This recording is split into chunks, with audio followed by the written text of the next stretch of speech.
الحمدللہ رب العالمین والصلاة والسلام علی محمد الامین اعوذ باللہ من الشیطان الرجیم بسم اللہ الرحمن الرحیم۔ خواتین و حضرات، ہم سورہ یوسف کی آیت 62 سے درس کی ابتدا کر رہے ہیں۔ سیدنا یوسف کی سرگزشت اس سورہ میں کس مقصد سے سنائی جا رہی ہے، اس کو میں تفصیل کے ساتھ واضح کر چکا ہوں۔ اس میں مضمون یہاں پہنچ گیا تھا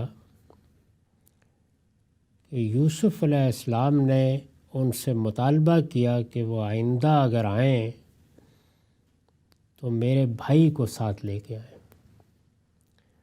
ظاہر ہے اس وقت تک انہوں نے یہ ظاہر نہیں کیا تھا کہ وہ ان کا بھائی ہے، اور وہ چونکہ غلہ لینے کے لیے آئے تھے، اور میں عرض کر چکا ہوں کہ بظاہر یہ معلوم ہوتا ہے کہ غلہ افراد کے لحاظ سے دیا جا رہا تھا۔ انہوں نے جب بھائی کے نام پر بھی غلہ لیا تو یوسف علیہ السلام کے لیے موقع پیدا ہو گیا کہ وہ یہ مطالبہ کریں۔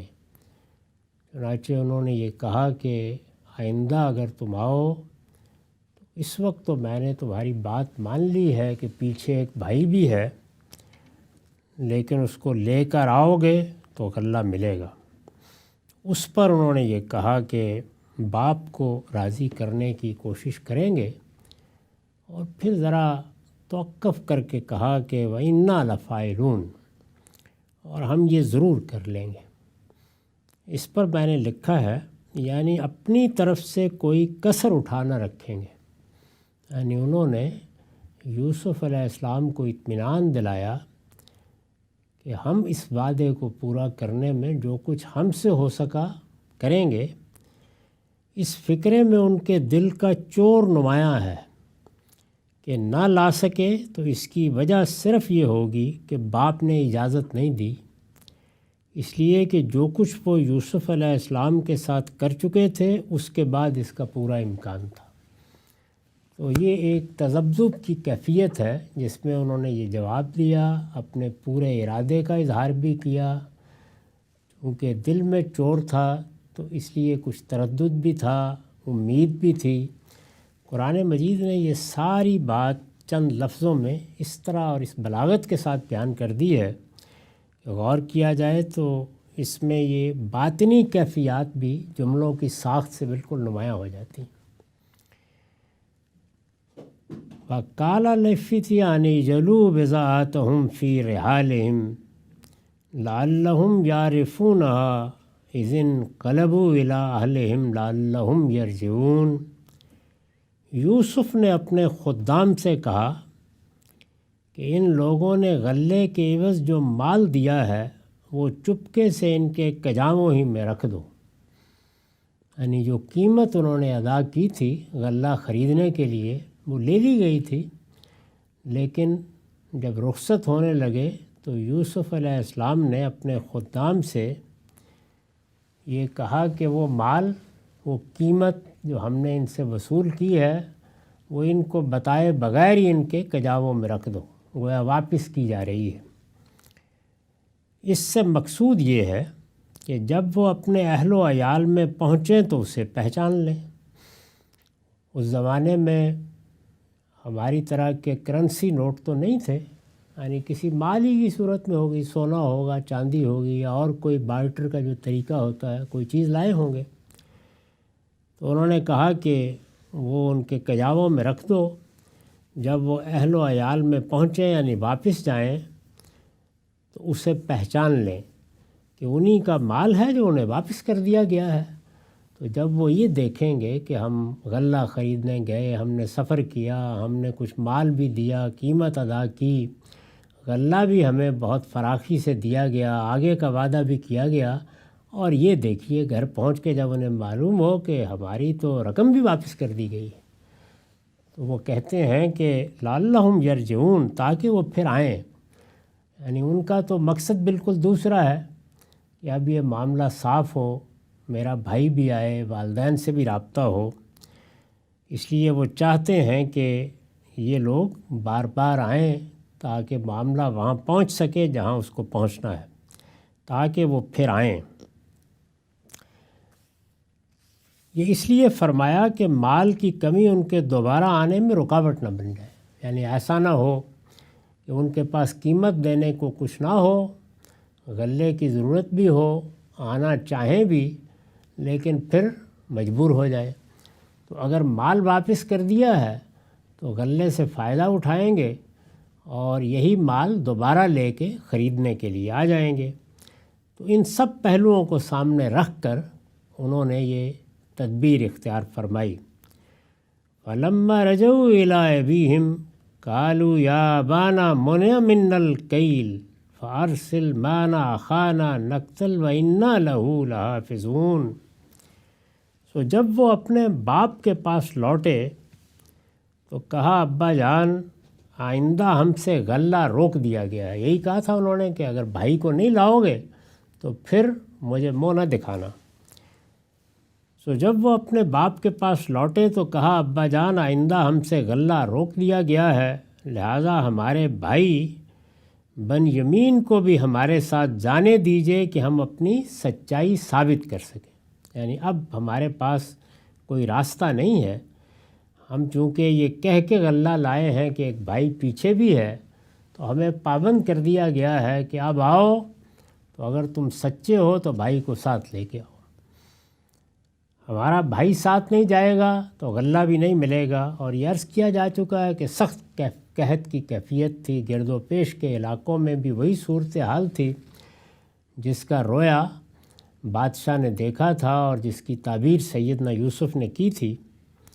ہم اپنی سچائی ثابت کر سکیں اور غلہ لائیں، ہم اس کی حفاظت کا عہد کرتے ہیں۔ وَإِنَّا لَهُ لَحَافِظُونَ، یعنی اطمینان رکھیے، آپ ہمارے ساتھ جانے دیجئے، ہم آپ سے وعدہ کرتے ہیں کہ اس کی حفاظت کریں گے۔ قَالَ هَلْ آمَنُكُمْ عَلَيْهِ إِلَّا كَمَا آمَنْتُكُمْ عَلَىٰ أَخِيهِ مِنْ قَبْلُ۔ باپ نے جواب دیا کیا میں اس کے معاملے میں بھی تم پر ویسا ہی بھروسہ کروں جیسا اس سے پہلے اس کے بھائی کے معاملے میں تم پر بھروسہ کر چکا ہوں؟ ظاہر ہے کہ ان کے دل میں تو ہمیشہ سے کھٹک تھی، وہ اس کو ظاہر بھی کر چکے تھے۔ تو انہوں نے کہا کہ یہ بھروسہ تو اس سے پہلے بھی تم نے مجھے دلایا تھا اور میں نے مان لیا تھا، لیکن پھر تم نے آ کے بتا دیا کہ بھائی کو بھیڑیا کھا گیا، تو کیا اب بھی ویسا ہی بھروسہ کروں جیسا اس سے پہلے اس کے بھائی کے معاملے میں تم پر بھروسہ کر چکا ہوں؟ اللہ خیر حافظہ وہو ارحم الراحمین۔ تو اللہ بہترین محافظ ہے اور وہ سب سے بڑا رحم فرمانے والا ہے۔ اس پر میں نے لکھا ہے اس جملے میں بڑی بلاغت ہے۔ مدعا یہ ہے کہ تمہارے بھروسے کا تجربہ تو اس سے پہلے کر چکا ہوں، یعنی تم پر بھروسہ کر کے تو پہلے دیکھ چکا ہوں کہ تم نے کیا حال کیا، لہٰذا بھیجنا پڑا تو خدا ہی کے بھروسے پر بھیجوں گا، تمہارے بھروسے پر نہیں بھیجوں گا۔ تو یہ دونوں جملوں کو اگر آپ ملائیں تو یہ پوری بات ہے جو انہوں نے کہہ دی ہے کہ کیا تم پر اسی طرح بھروسہ کروں جس طرح تمہارے بھائی کے معاملے میں کیا تھا۔ پھر بات اس استفہامیہ جملے پر ختم کر دی ہے، آگے کچھ نہیں کہا، اور اس سے آگے یہ کہا ہے کہ سو اللہ بہترین محافظ ہے اور وہ سب سے بڑھ کر رحم فرمانے والا ہے۔ تو پوری بات وہی ہوئی جو میں نے عرض کی ہے کہ تمہارے بھروسے کا تجربہ تو اس سے پہلے کر چکا ہوں، لہٰذا بھیجنا پڑا تو خدائی کے بھروسے پر بھیجوں گا، تمہارے بھروسے پر نہیں بھیجوں گا، یہ انہوں نے بتا دیا۔ اب بات چیت ہو گئی، باپ نے کچھ کہہ بھی دیا، ان کو بھی کچھ اطمینان ہوا، تو انہوں نے اب اپنا سامان کھولا۔ وَلَمَّا فَتَحُوا مَتَاعَهُمْ وَجَدُوا بِضَاعَتَهُمْ رُدَّتْ إِلَيْهِمْ۔ اس کے بعد جب انہوں نے اپنا سامان کھولا تو دیکھا کہ ان کی پونجی بھی انہیں لوٹا دی گئی ہے، یعنی حیرت ہو گئی، غلہ لینے گئے تھے، قیمت دی تھی، غلہ قیمت لے کر ہی دیا گیا تھا، لیکن آ کے سامان کھولا ہے تو غلہ بھی نکلا اور جو انہوں نے قیمت دی تھی وہ بھی واپس کر دی گئی۔ سامان کھولا تو دیکھا کہ ان کی پونجی بھی انہیں لوٹا دی گئی ہے۔ قالوا یا ابانا ما نبغی هذه بضاعتنا ردت الینا ونمیر اہلنا ونحفظ اخانا ونزداد کیل بعیر ذالک کیل یسیر۔ اس طرح کے موقع پر جو ایک حیرت، استعجاب، خوشی ہوتی ہے اور جس میں آدمی ماضی میں جو کچھ ہو چکا ہے اس پر اپنی مسرت کا اظہار کرتا ہے اور آگے کے لیے بڑی امیدوں کا اظہار کرتا ہے، تو اس وقت کی جو کیفیت ہے، اس میں جو جملے ان کی زبان سے نکلے ہیں ان کو دیکھیے قرآن مجید نے کس طرح بیان کیا ہے۔ عربی زبان میں یہاں جو بلاغت ہے، حسن بیان ہے، جملوں کی ساخت ہے، اس کو تو ترجمے میں منتقل نہیں کیا جا سکتا، لیکن جو کچھ بہرحال اس میں ایک جوش نمایاں ہوتا ہے اور جس طرح کا عزم جزم اس میں نمایاں ہوتا ہے وہ کسی حد تک ہم ادا کر سکتے ہیں۔ یہ دیکھ کر وہ پکار اٹھے، ابا جان ہمیں اور کیا چاہیے، دیکھیے یہ ہماری پونجی ہمیں لوٹا دی گئی، اب ہم جائیں گے، اپنے اہل و عیال کے لیے رسد لائیں گے، اپنے بھائی کی حفاظت کریں گے، ایک بارے شتر غلہ زیادہ حاصل کریں گے، یہ غلہ جو اس وقت ہم لائیں یہ تو تھوڑا ہے۔ دیکھیے کس طرح سے قرآن مجید نے گویا تصویر کھینچ دی ہے اس وقت کی خوشی، مسرت، اور جس طرح سے انہوں نے وہ سب بات کہی کہ اب تو آپ کو کوئی انکار نہیں کرنا چاہیے، یہ دیکھیے کیسا حسن سلوک ہوا ہے، غلہ بھی مل گیا، قیمت بھی واپس آ گئی، اب تو جائیں گے، آخر اب کیوں نہیں جائیں گے اور اپنے اہل و عیال کے لیے رسد لائیں گے۔ یہ جو کہا انہوں نے کہ ایک بارے شتر غلہ زیادہ حاصل کریں گے، تو بارے شتر کا مطلب ہے اونٹ کے بوجھ کے برابر۔ پرانے زمانے میں چیزوں کے اسی طرح کے اندازے لگائے جاتے تھے، یعنی جو اب ہمارے ہاں باٹ استعمال ہوتے ہیں، ظاہر ہے یہ اس زمانے کے باٹ نہیں تھے، ایک گدھے کے بوجھ کے برابر، ایک اونٹ کے بوجھ کے برابر، اسی طرح سے بعض نسبتوں کے ساتھ لوگ بیان کرتے تھے۔ تو انہوں نے کہا کہ اپنے اہل و عیال کے لیے ہم رسد لائیں گے، یعنی نمیر و اہلنا۔ میں نے لکھا ہے کہ اصل الفاظ ہے وہ نمیر و اہلنا، ان کا معطوف علیہ وضاحت کرینہ کی بنا پر محذوف ہے، ہم نے ترجمے میں اسے کھول دیا، یعنی ایک جملہ ہے چونکہ ردت الینا کے بعد وہ نمیر و اہلنا کا جملہ آ گیا ہے اور جملے کی ساخت بدل گئی ہے، تو گویا ایک حصے کو حذف کر دیا ہے، وہ ہم نے کھول دیا ہے کہ اب ہم جائیں گے، اپنے اہل و عیال کے لیے رسد لائیں گے۔ بارے شتر میں نے عرض کر دیا کہ یہ اونٹ کے بوجھ کے برابر، اس پر بھی حاشیہ ہے کہ اس سے معلوم ہوا کہ غلے کی ضابطہ بندی اس طرح کی گئی تھی کہ اس میں بیرونی ضرورت مند ایک اونٹ کے بوجھ کے برابر غلہ حاصل کر سکتے تھے، یعنی جب اس کو انہوں نے قاعدہ دیا تو یہ بھی قاعدہ دیا کہ کتنے گھر کے افراد ہوں گے ان کے لحاظ سے، اور یہ بھی کہ باہر سے جو آئے گا تو ایک بارے شتر غلہ ہم اس کو دے دیں گے۔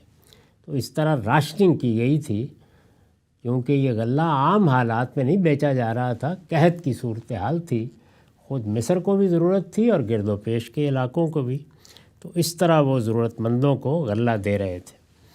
تو انہوں نے کہا کہ ہم ایک بارے شتر غلہ زیادہ حاصل کریں گے، یعنی جب بھائی کو لے کے جائیں گے تو بھائی کا بھی ہمیں مل جائے گا، تو اس طرح زیادہ غلہ ملے گا، یہ غلہ جو اس وقت ہم لائے ہیں یہ تھوڑا ہے۔ اس پر حاشیہ ہے، یہ ان جملوں کی بلاغت دیکھیے، قرآن نے ان کی بات اس طرح نقل کی ہے کہ استاذ امام کے الفاظ میں ان کی خوشی ان کے فکرے سے ابلی پڑ رہی ہے، یعنی بہت مسرت ان کو ہوئی ہے اور اس کا انہوں نے اظہار کیا ہے۔ انہوں نے کہا کہ اس وقت جو غلہ ہے یہ تو تھوڑا ہے، بس ہم جائیں گے اور پھر ہمیں زیادہ غلہ ملے گا اور اسی طریقے سے ہماری آوبگت بھی ہوگی جیسے اب ہوئی ہے۔ قال لن ارسلہ معکم حتی تؤتونی موثقا من اللہ لتأتوننی بہ الا ان یحاط بکم۔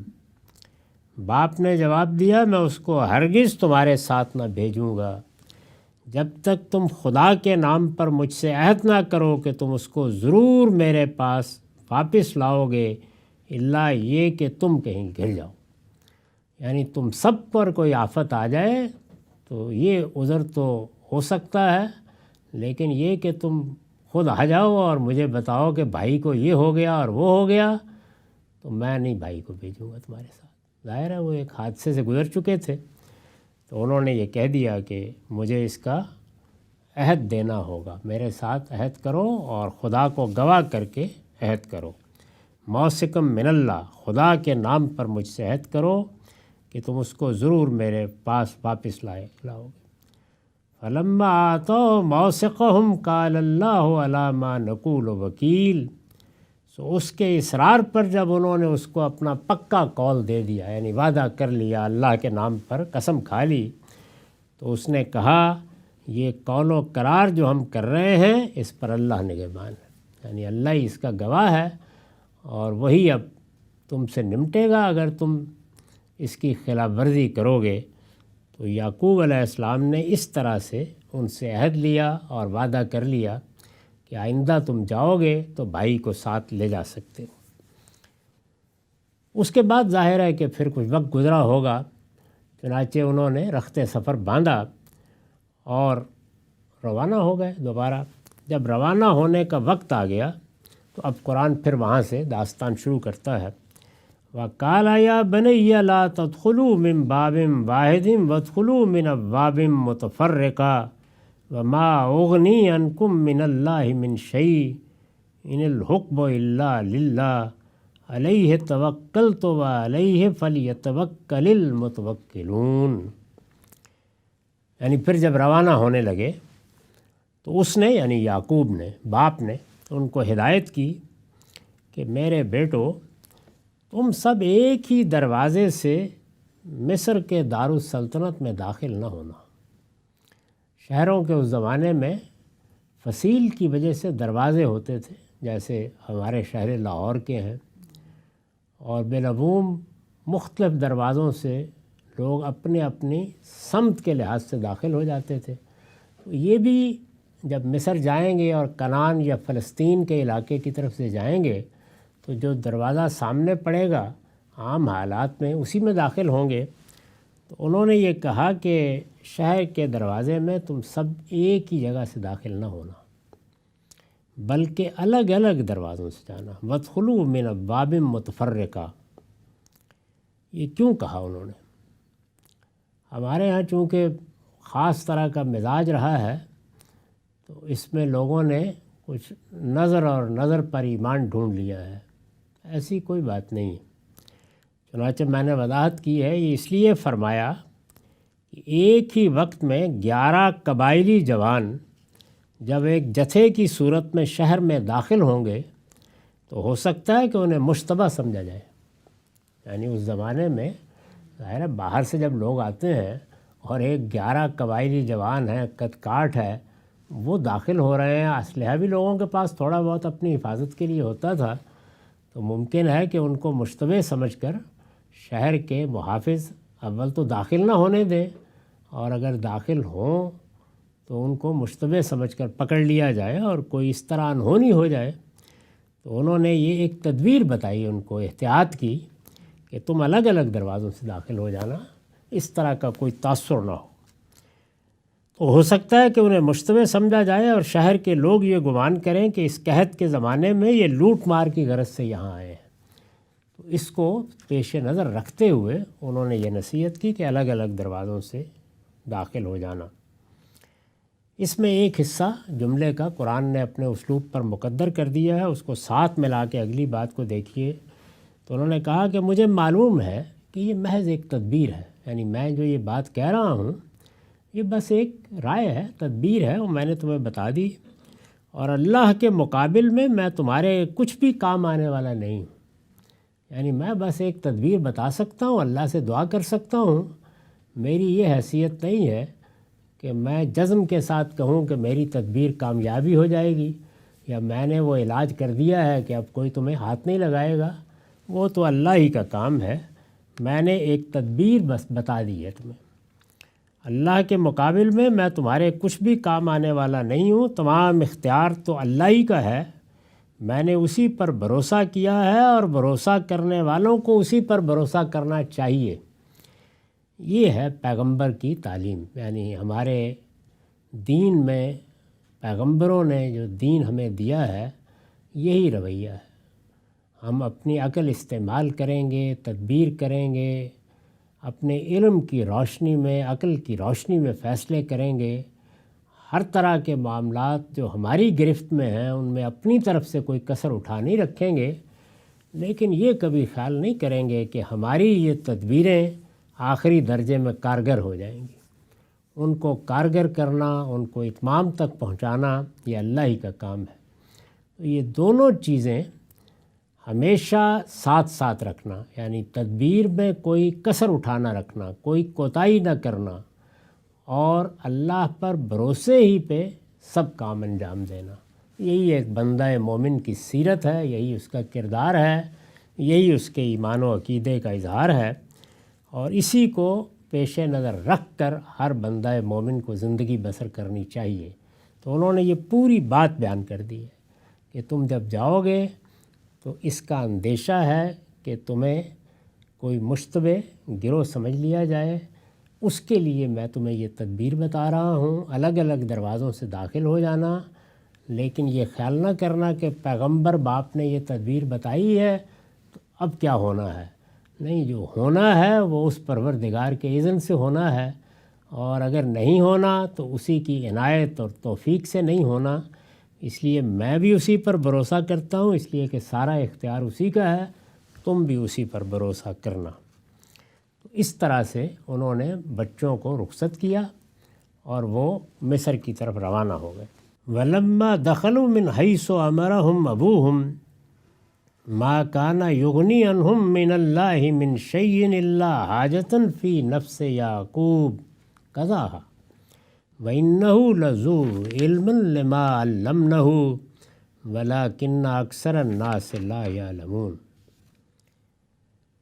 چنانچہ جس وقت وہ شہر میں داخل ہوئے جہاں سے ان کے باپ نے ان کو ہدایت کی تھی، یعنی انہوں نے پیروی کی، اور جس طرح مختلف دروازوں سے داخل ہونے کے لیے کہا تھا اسی طرح داخل ہوئے، تو ایسا ہی تھا کہ اگر اللہ کی طرف سے ان کے لیے کچھ لکھا ہوتا تو اللہ کے مقابل میں وہ ان کے کچھ بھی کام آنے والا نہیں تھا۔ یعنی جو بات یعقوب نے کہی تھی، قرآن مجید نے اس کی تصویب کی کہ ایسا ہی تھا، معاملہ ایسے ہی ہوا۔ یعنی تدبیر کامیاب رہی تو اس لیے کہ اللہ نے کامیاب ہونے دی، اور اگر ناکام ہوتی تو یہ تدبیر کام آنے والی نہیں تھی۔ اللہ کا اذن ہوتا تو وہ معاملہ ہو جاتا، اللہ کی توفیق ہوتی تو یہ معاملہ ہو گیا۔ تو بتایا کہ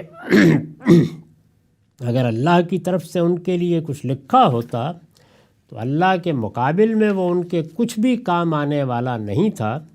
ہاں، بس یعقوب کے دل میں ایک خواہش تھی جو اس نے پوری کر لی۔ یعنی انسان کو تمنا کرنی بھی چاہیے، کوئی چیز دل میں پیدا ہو تو اس کے لحاظ سے احتیاط بھی برتنی چاہیے، اور جب انسان اپنی احتیاط کر لیتا ہے اور اپنی خواہش بھی پوری کر لیتا ہے تو بس کر لیتا ہے، اس کا کام یہی ہے، اس کو اتمام تک پہنچانا وہ اللہ ہی کا کام ہے۔ تو یہ تدبیر اور تقدیر کا جو باہمی تعلق ہے اس کو بڑی خوبی کے ساتھ واضح کیا ہے۔ چنانچہ میں نے لکھا ہے، یہ تدبیر اور تقدیر کے باہمی تعلق کو واضح کر دیا ہے کہ تقدیر بہرحال اٹل ہے، کوئی تدبیر بھی اس کو نہیں بدل سکتی۔ پہلے جملے کا مطلب یہی ہے کہ ایسا ہی تھا، جیسے کہ یعقوب نے کہا ایسا ہی تھا۔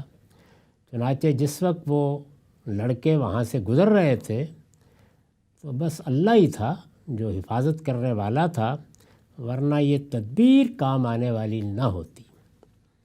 تقدیر بہرحال اٹل ہے، کوئی تدبیر بھی اس کو بدل نہیں سکتی۔ انسان صرف یہ کر سکتا ہے کہ حالات و مسالے کے لحاظ سے جو خیال اس کے دل میں آئے اسے پورا کر لے۔ یہ جو فرمایا نا کہ یعقوب کے دل میں ایک خواہش تھی، اس نے پوری کر لی۔ یعنی اس نے اپنی طرف سے یہ سمجھا کہ اگر یہ میں کہوں گا اور یہ اس میری بات کو مان کر داخل ہوں گے تو امید یہی ہے کہ اللہ محفوظ رکھے گا۔ تو تدبیر انسان اسی بھروسے پر کرتا ہے، یعنی جو اس کے دل میں خیال ہوتا ہے یا عقل کہتی ہے یا علم تقاضا کرتا ہے وہ اس کو پورا کر لیتا ہے۔ تو یہاں تو سوال یہ نہیں تھا کہ عقل و علم کیا کہہ رہے ہیں، یعنی ایک اندیشہ تھا، اندیشہ دل میں محسوس کیا۔